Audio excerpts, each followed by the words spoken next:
Hello, sports fans. As I know, I'm here today to talk to you about the Shohei Otani gambling scandal that everyone's talking about ever since we signed our boy Otani and our boy Yamamoto to the Dodgers. Boom, we pulled a Shohei Otani autograph out of retail and made it on If Sports Cards.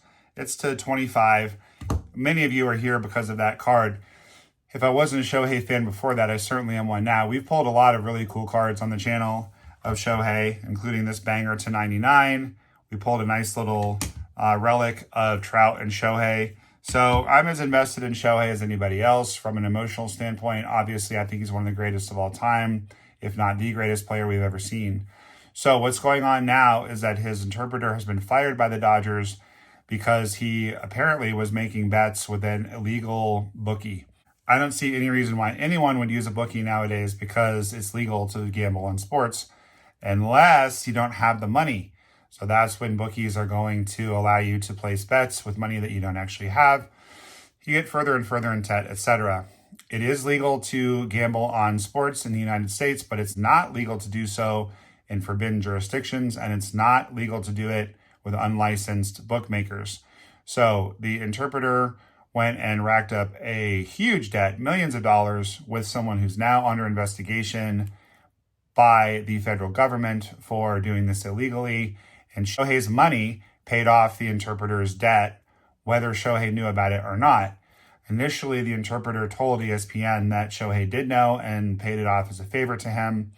And Shohei's lawyers are now saying that he did not do it knowingly and that the money was stolen from him.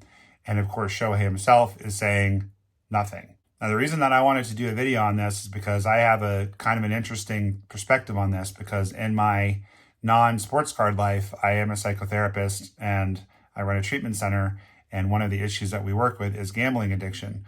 So something that really jumped off the page at me as I've been reading about this is the interpreter saying, I learned my lesson the hard way and I'm never going to gamble on sports again. Well, that's fine. I hope that that's true for him. But if he doesn't seek addiction treatment, he is going to bet again. Even though he's lost his job, his whole world has crashed down. He had proximity for the last 10 years to one of the biggest superstars and celebrities on the entire planet. He had a lifestyle with private jets, all kinds of stuff. He's never going to get that again. And everything that you see is that he and Shohei were like brothers. He was the one playing catch with Shohei. He was the one out in the on-deck circle going over information about a new relief pitcher while Shohei was watching the guy warm up. I mean, they were extremely close. So Shohei Otani, I believe, is in jeopardy right now as far as his sports card values, as far as his value as a commodity. My big picture guess is that it's going to be fine in the long run. I think as long as Shohei doesn't bust his UCL again, as long as he's able to pitch for, I would say, 2 to 3 more years, because I think eventually that ligament's going to pop, and I don't think he's going to have a third Tommy John. If he does, he's probably not going to come back the same. So my guess is Shohei's career as a hitter is probably another 10 to 15 years. As a pitcher is probably another 2 to 5 years. If you can get on the longer side of that, no doubt he's the GOAT. Having said that, this is very problematic because if he knowingly made payments to an illegal bookmaker, he could be suspended. He could be suspended for up to a year. And I don't think that's going to happen, but it could. Furthermore, it just takes a hit to his brand. Shohei has been very, very careful to cultivate a squeaky clean brand, and he's done a really good job of it. If you think about it, when's the last time you saw Shohei huck a ball over the center field fence? When's the last time you saw Shohei break a bat or destroy a water cooler or a telephone in the dugout with his bat? Now, some of that is cultural, being from Japan, but a lot of it is also who he is as a person. He's just very careful to be super controlled and to control his own narrative all the time, which I respect. There's nothing wrong with that. But that's why he's not saying anything about this. Even his manager is not saying anything about it. Dave Roberts just said, Shohei's ready. He's getting ready for the season. That's all that he's going to say. Now, psychologically, what effect is it going to have still being in a foreign country? Now, Shohei clearly understands English quite well. I just saw Harold Reynolds interview him the other day, and he clearly understood everything that Harold was saying. He would respond in Japanese and let it be interpreted into English. But even his English, when he speaks it, is not bad at all. So he understands what's going on. And even in the press conference the other day, the Dodgers owner stated that Shohei had paid the debt. And if you watch that, Shohei really reacted to that. And he went and asked one of the other interpreters, did I hear that correctly? So there's a lot going on here. My educated guess is that the interpreter will be the fall guy. He'll probably get paid off by Shohei or the Dodgers. He will take full responsibility. He'll claim that Shohei didn't know anything about it. He'll walk back his initial comments. That's what I think is going to happen. Do I think that MLB is going to protect Shohei Ohtani, their biggest commodity? Yes, I do. He's easy to protect because he's had such a squeaky clean image. And I guarantee you, when Shohei Ohtani goes into the Hall of Fame in 15 years, there's going to be barely a mention of this whole scandal. If he did something wrong, which apparently he did by paying this bookmaker, it's going to blow over. It's not being said that he gambled, and it's not being said that either of them gambled on baseball. So this is going to be pretty easy to sweep under the rug. He shouldn't have made those payments, but he's either going to plead ignorance and they're going to slap him on the wrist, or he's going to have the interpreter take the fall. And if they do slap him on the wrist, hopefully they won't slap him on the UCL because, that's still tender and healing. But, what's that going to look like? A fine? They're not going to suspend Shohei Ohtani. That's not going to happen. But here's the thing that I really wanted to make this video about, is that as an addictions counselor, the thing that's not being discussed, that I really wish would be discussed, is that I personally think it's sad that gambling is now legal in this country. And if you're someone that enjoys betting on baseball, then please take my comments with a grain of salt. And heck, those of us that love baseball cards, one could argue that that is a form of gambling too. I think it certainly can evolve into gambling. But for me, if I get a big hit, of course, there's a hit of adrenaline the same way there would be if I hit big at the craps table. Of course, the dopamine hits your brain in the same way. But for me, there's a lot of layers to the baseball cards because I enjoy the channel and interacting with you guys. I enjoy making trades. I enjoy giving cards away. I enjoy getting cards signed. So there's a lot of layers to it for me, and I really enjoy the cards themselves.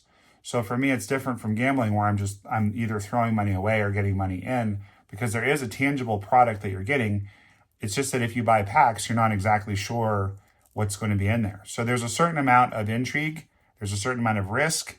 So my advice is if you find yourself consistently going over budget, or if you find that you're buying packs for the wrong reason because you're looking for that big card and that big, payoff, then yeah, probably it's getting into gambling behavior. You want to watch that. But going back to Shohei's interpreter, I wish that I could tell you how many times in my 25-year career I've heard about people ruining their lives over addiction. Eddie Van Halen, there's a very famous story that at one point in time, Sammy Hagar went over to Eddie Van Halen's house. This was when he was divorced from Valerie Bertinelli. He wasn't seeing Wolfie. The band was on hiatus. And Sammy Hagar goes over to his house and is like, hey man, we got to get the band back together. We miss you. We want to get out on the road. We want to make a little money. The crew needs to make money. And Eddie Van Halen just looks at Sammy and goes, I gave up my family for this. You think that I'm going to give it up for you? I mean, such a sad moment. And I don't mind saying it. I'm very open about it. I'm in recovery too. So those of you who think that you can't get into recovery, if you want to private message me, it's easy to find my email address. It's on every single video on my opening mat. I'm happy to steer you in the right direction. And I don't mind being out in the open about it because I think people need to be inspired and need to know that they too can do it. The thing that I just think is important to emphasize is the sickness here. It's not being talked about much. If it is talked about, it's like, well, this guy ruined his whole life over gambling. People will ruin their lives over gambling, sometimes because they need the money or they think they do, and that's the way to get it. And sometimes because you're just chasing that dopamine. You're chasing the dragon. And for those of you that don't know, dopamine is the pleasure chemical in your brain. It's the thing that as you build a tolerance to something addictive, whether it's alcohol or porn or gambling or whatever, you're just chasing what it was like that first time, that first hit. And as you develop a tolerance, which your body does, what once was thrilling is not thrilling enough. So if you bet $1 on a baseball game and you win $1, you get a little thrill. And then the next time you could still get that little thrill from $1. But over time, eventually you're going to need to bet more to get the same amount of dopamine in your brain. Here's the other interesting thing. one of the biggest hallmarks of becoming addicted to something is if you actually have a high tolerance for it naturally. So people that get drunk easily are actually less likely to become alcoholics than people who have a high tolerance for it. People that get drunk easily can become alcoholics, but the point is that if you have a high tolerance for something, it's more likely that it will become an addiction and get you in trouble because it's easier to kind of hide it and make it not seem like a big problem at first. And you have to do more and more and more and more to get any kind of thrill. So clearly, Shohei's interpreter, he had a high tolerance. Because how do you rack up a $4.5 million debt if you don't have a high tolerance? I feel terrible for this guy. And I'm seeing people trolling him. Some people are just saying, oh, that's really sad. But some people are saying, what an idiot, he's so stupid. Believe me, it has nothing to do with his intelligence level. This is someone who developed a sickness. And they say that you shouldn't psychoanalyze people that aren't your patients. But I will just put out there an educated guess. Think about it. He's standing in the shadow of the $700 million man. Imagine being best friends with Shohei Ohtani. Like in the shadows and resources of your brain and your psyche, and in the middle of the night, when you're staying in the suite that he's paying for, or the Dodgers are paying for, there's going to be some thrill seeking and some trying to get to a place that's bigger than where you are. And one of the biggest things about addiction recovery is learning to appreciate in this moment, I'm enough, this is enough. I'm enough, this is enough. Comparison is the thief of joy. That's always true. We want to learn to appreciate what we have. But, a big part of addiction is not focusing on gratitude and what you have.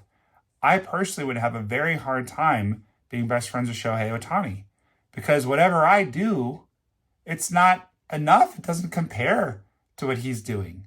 So I think this is a tragedy. I think it's a tragic story. And all of the smoke is about Shohei is in trouble and what is going to happen. And, is this card going to become valueless? No, it's not, because he's the GOAT. He's the GOAT. And MLB is going to protect him. And he's smart and he's reserved and he's going to protect himself. And here's the other heartbreaking part is what enablers will do. Family and friends of addicts. The interpreter initially said, Shohei covered this debt when I promised him I would never do it again. And that's really sad because I'm sure that he did do it again. He might be doing it right now. Or maybe he's not temporarily because of all this blowback. But it's just awful. It's awful how people go into debt for their addictions. I did it. People ruin their lives for their addictions. I almost did that too. So this video is a combination of just information, if you haven't been reading and watching about this obsessively like I have, and also just my opinion as an addictions counselor, the story that I think is being missed of the tragedy and sadness of this person ruining his life. I do think that it would be foolish. Shohei Ohtani is a human being. No matter how disciplined he is, the guy's going through a lot of changes. New team, rehabbing from major surgery, huge new contract, just got married. Now, the person he spends the most time with, he's not going to be seeing anymore, and he's going to be dealing with all his legal stuff. Do I think he's going to hit 40 bombs this year? Yeah. But could it be that he doesn't? Yes. Could it be that he has a little hiccup and he hits 25 or 30, or maybe hits 260 instead of 280? Is this year going to be his best year? No. I highly doubt that it will be. And you can say, well, Noma, he's recovering from surgery. Of course it's not going to be his best year. But his first Tommy John didn't affect his hitting much, if at all. I don't do a lot of investing. For me, this is a hobbyist for fun. But if you are invested in Shohei, should you divest? No. I think in the long run, he's a good hold. If you see somebody panicking, should you scoop up some cards? Yeah, I think so. If you are looking to buy, should you be buying at the top of the market right now? No, because I think things will come down in value a little bit. Any market, whether it's stock market, housing market, card market, hates not knowing, hates doubt and uncertainty. And there is doubt and uncertainty around Shohei right now. So just be thoughtful and leery about that as you're investing in his cards or trading for him. But the biggest thing is say some prayers for the interpreter, because it's just a sad situation, you know, and people's lives do get ruined from addiction. And I hope that he can put his life back together. I really do. And if you're struggling with addiction, whether it's gambling or anything else like that, please reach out for help. There's all kinds of stuff. SAMHSA is a good organization, which is SAMSHA. You can just Google that and you can find all kinds of free information. It's a government program. I used to actually work in a clinic where we did a lot of gambling treatment. It's very, very possible to recover from gambling addiction. And on the one hand, I know that there's people out there that don't have addiction and they're just having fun with it. And I don't want to rain on that parade. The problem with legalizing anything, whether it's gambling or drugs or whatever, is that you are reducing crime around it. So that's a good thing. But you're also making it, the more accessible and easy it is, the more someone's likely to get addicted. So my advice is to not gamble. It's just not worth the risk, because as we have seen, you can have one of the best lifestyles in the world and lose everything. And if you are struggling with it, please reach out for help, because help is possible and you're not alone. So these things were not being discussed. With all of this discussion, all of the smoke, the actual fire is that gambling addiction is real and it ruins lives. And I just felt like I wanted to address that. So thank you so much for watching, everybody. I'm not going to give my usual keep that big smile on your face, because this isn't really a smiley topic, but I do hope that you're having a good day. Go watch some of my other videos or other people's videos about baseball cards to brighten your mood. And just remember that Noma loves you and I believe in you. And I know that you can overcome anything that you're dealing with today. And thank you so much for joining me and being part of Noma Nation. We'll see you next time. What's up? I'm Kevin Millar. Nomar loves you.